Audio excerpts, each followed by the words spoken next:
How to turn on FPS counter on Steam. Let's get started. Are you a PC gamer looking to optimize your gaming experience on Steam? In this tutorial, I'll show you how to easily enable the FPS counter on your Steam account.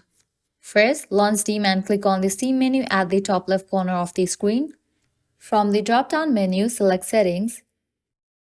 In the Settings window, navigate to the In-Game tab located on the left-hand side. Now in the right-hand menu, locate the option labeled In-Game FPS Counter.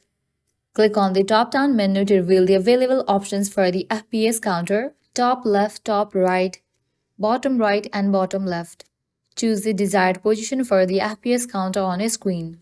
And that's it. The FPS counter will now appear in games launched to Steam, allowing you to monitor your performance. Well, this is how you can easily turn on FPS counter on Steam. Don't forget to like, subscribe, and hit the notification bell for more helpful tutorials. Thanks for watching.